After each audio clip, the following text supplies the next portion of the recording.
Okay, let's continue on with this. Yeast can be used in food production. So remember, yeast is and it will have a cell wall. It will have nucleus. It will have cell membrane. It will have cytoplasm.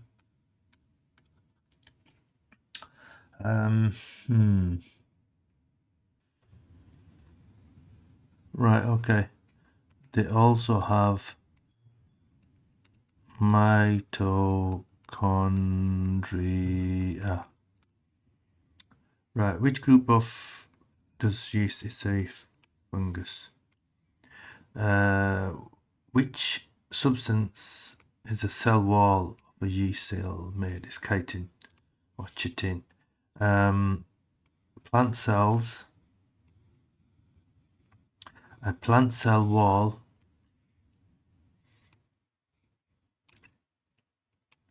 is made of cellulose.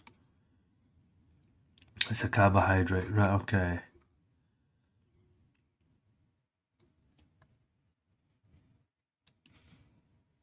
A teacher sets up an experiment to investigate the effect of temperature on the rate of respiration in yeast.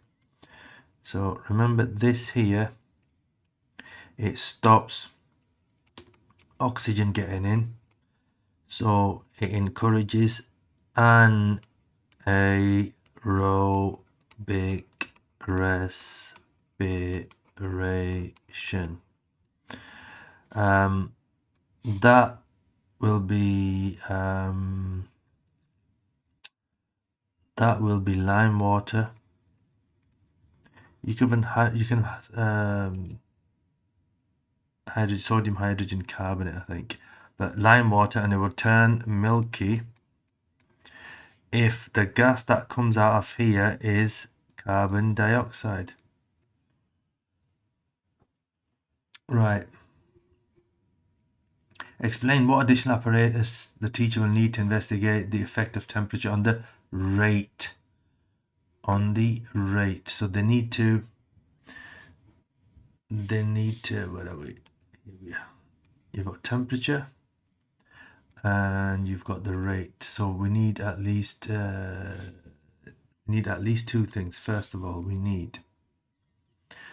so temperature will need a thermometer, and for rate we normally need time, so it will be a stopwatch or a clock.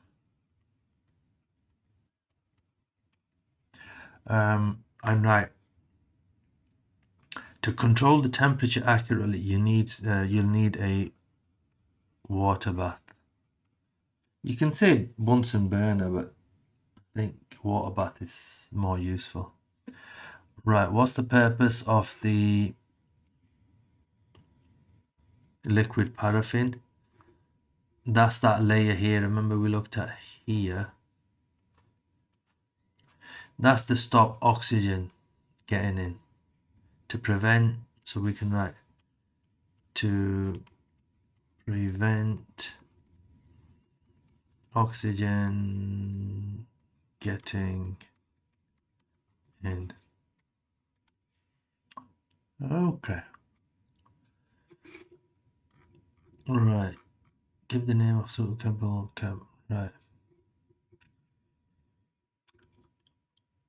Sodium hydrogen carbonate. Right. The one that I know for respiration is lime water.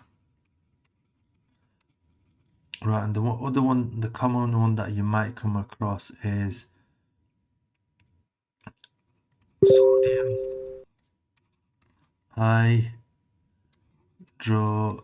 sodium hydrogen carbonate indicator. Right, okay, that's fine. diazine green changes color from blue to pink as oxygen levels reduce. Okay. Explaining that color change gives information about the respiration. It changes from blue to pink.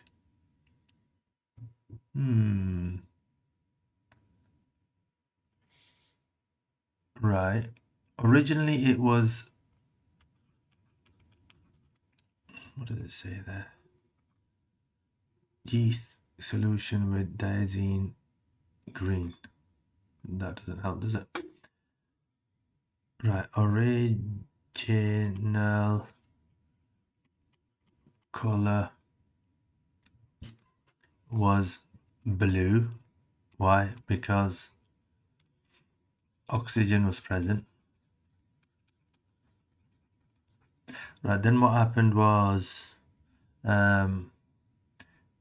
it changed to pink because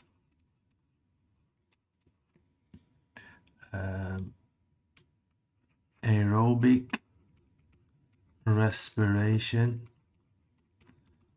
took place and the oxygen was used up. There you go. Explain why the rate of respiration in the yeast cell will change. Okay, 4 marker. Right.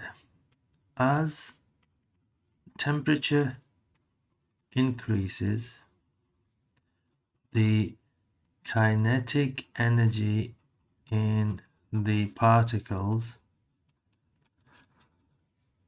increases, so they move faster, right? So you have more successful, single L, successful collisions per unit time.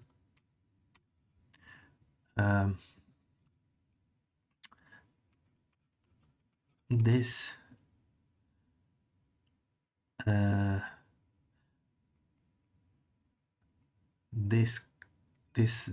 increase happens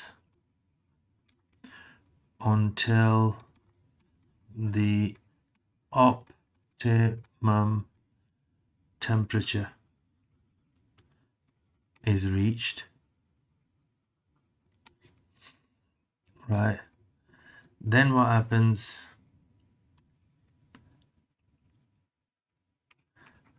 Then at higher temperatures, the active site changes, so the substrate no longer fits. Right, this is what happens. So you've got your enzyme. This is sort of diagram they put in the, that's the active site there. That's the shape. You've got a substrate. This is the thing that's going to go and react. It goes in there, fits in there nicely. Let's have a look. Can we fit it in there? It goes in there, fits in there, and reacts, and then it goes out. Done. That's a product. What happens when you start increasing the temperature or the pH? It sort of denatures this. It changes this, right? So now if you try to fit this in, look, it's not going to fit in properly. So the reaction will either slow down or stop totally. That's the idea behind it. This is called the lock and key method or mechanism or okay. Right, let's keep going. Plants need light for photosynthesis. Right, you've got to know the chemical equation and the word equation. So the word equation is, let's do CO2 plus H2O gives O2. I know that. And then I put CHO. CHO. 6, 12, 6. Now we need to balance it. Just 6, 6, 6. Right, now let's try to do the word equation here. So you've got carbon dioxide, and this is water, and this is glucose, and this is oxygen. There you go. Right, now we have a graph. This looks dangerous. The graph shows the effect of light intensity at the rate of photosynthesis. So what they're saying is, as the light intensity increases, the rate of photosynthesis increases rapidly, and then it starts tailing off, and then it doesn't matter how much extra light you put in. So how much extra light you put in,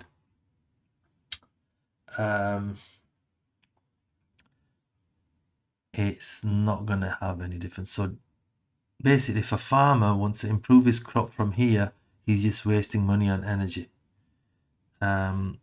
Really,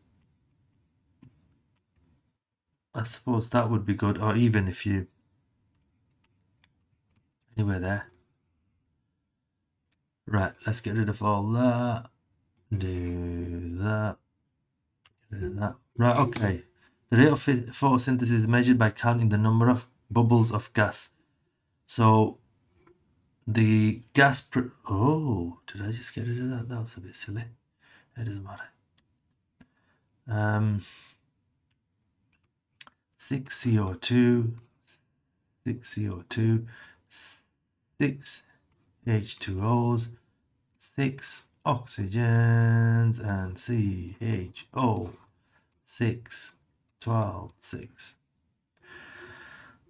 Okay, the light intensity is decreased by moving the lamp further away. Okay, fair enough. Light intensity is calculated as 1 divided by the square of the distance. That's fair enough. Using information from the graph, calculate the distance of the lamp from the plant when the rate of photosynthesis is 78 bubbles. So let's go to 78 bubbles. 78 bubbles is there. You go across. You read that. Right, so that's 0.1, 0.2, 0.4, 0.6. So we know the light intensity is 0.6, and that equals 1 over r squared. Nope. Where did I get r from? I'll call it d for distance. Right, I've got to rearrange this. So then from there, I'm going to write d. No, my God, did I put 0.6? It's 0.16. Right, there you go. 0.16. So d squared equals 1 over 0.16, and then d will equal the square root of 1 over 0.16. There you go. And the distance is 2.5. So if you put that into your calculator, you'll get 2.5 centimeters. So sure enough, working out. So if you look at the mark scheme, what happens is we've read off this value from the graph, Then we put it into this equation like this. Then we've shown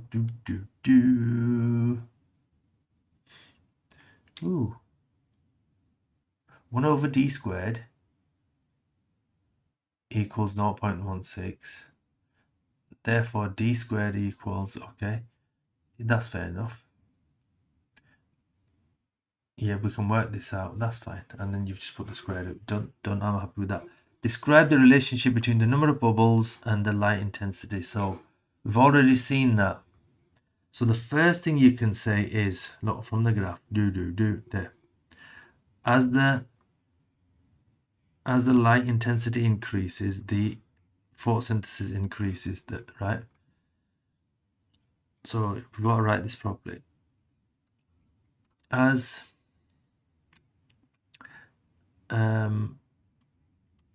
light intensity increases, the number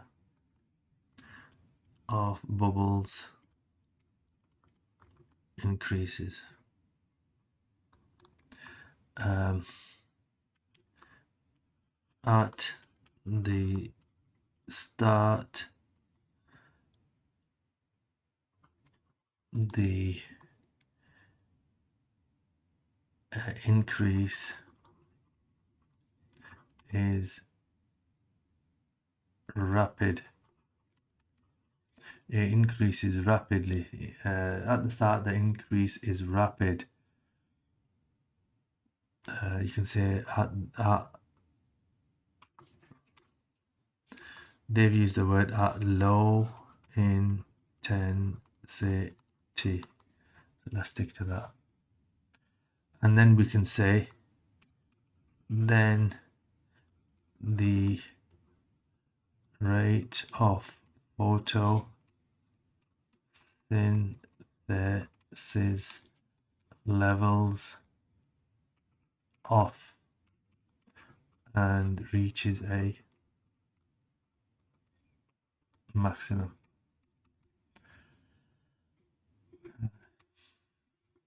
Explain the rate of photosynthesis between 0.4 and 0.8. Where is 0.4 and 0. Okay. So between 0.4 and 0.8.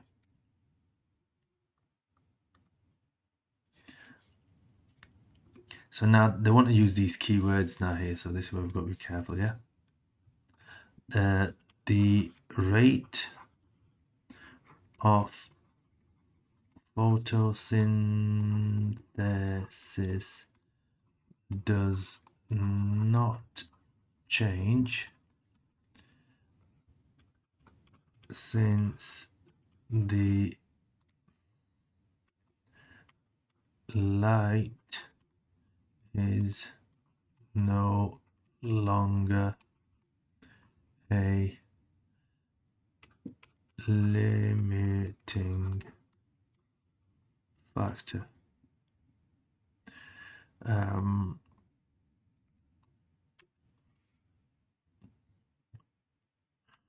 And then, okay, more CO2 will be needed, or increase in temperature to something else. So light is a limiting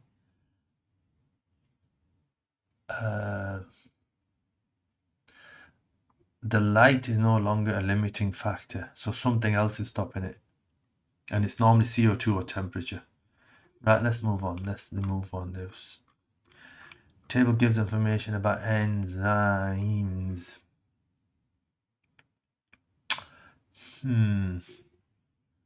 Just bear with me 1 second.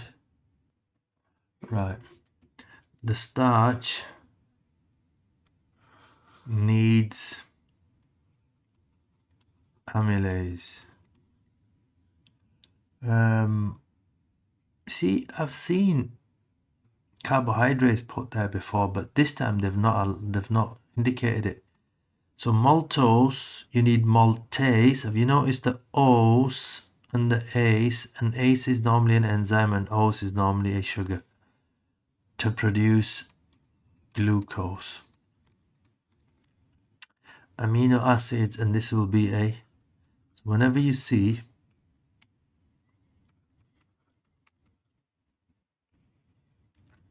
amino acids, think of protein. You can also put, they've also allowed polypeptides or peptides. Lipids need lipase to break down into two things: fatty acids and glycerol. Okay, let's go. Okay, here's an investigation. Here we go. Whenever you see investigation, think of forms. Yeah, two measurements, two the same. Vinegar on digestion of starch. Right. I will, so the effects of weak vinegar on, effect of vinegar on digestion of starch. I will use different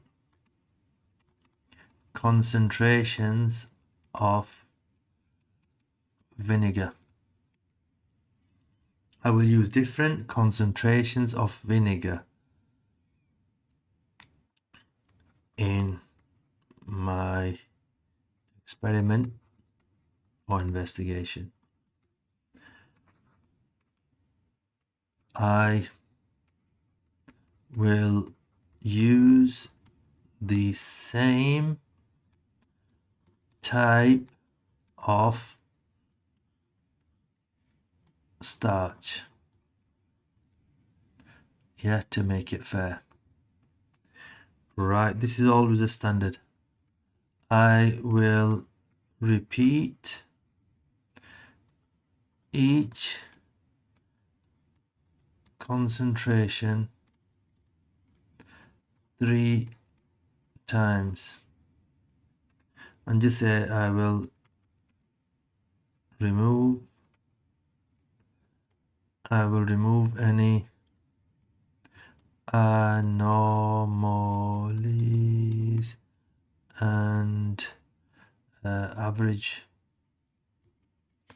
out the results. Right, then what happens is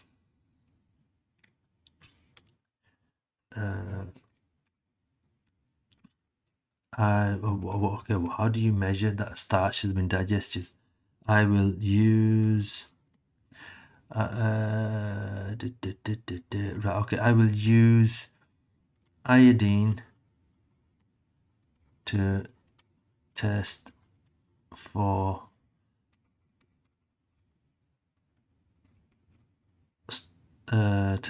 starch.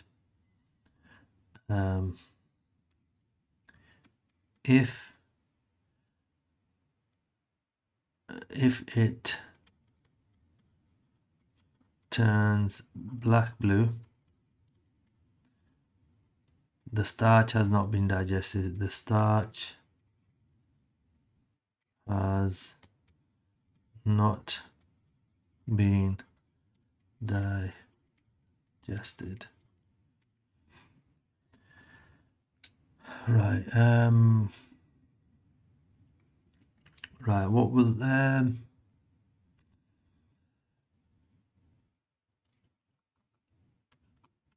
I will leave the starch to digest over, just say, half an hour before testing. So that's your second time, right? Right, what would you keep the same? I will keep the temperature the same. I will keep the mass or volume of amylase the same to make it fair. I will keep the same volume of iodine, water, etc. And then I suppose you could test. No, that's it. So look at this. We'll just leave it like this. I will use, so we're looking at the effects of vinegar on digestion. So I'm going to use different concentrations of vinegar. I will make sure I use the same type of starch. So I don't want to use potato starch in one, and then rice starch in the other, and then wheat starch in the other. No good. Right, this is a standard one. We said you repeat, you remove anomalies, and then you average out. Right, I will use iodine to test for the starch. If it turns black blue, the starch has not been digested. You could also use Benedict solution to see how much glucose is present after the digestion. Right, and the other time is the other sort of measurement is to do with normally with time. So I'm going to leave them all to digest for half an hour. I don't want to leave one at 15 minutes and another one at 1 hour, for example. And what will I keep the same? What are my control variables? I'll keep the temperature the same and the mass of amylase the same, or the mass of starch the same, and that's what I'll do. Right, that's that done. So these calm questions are really key.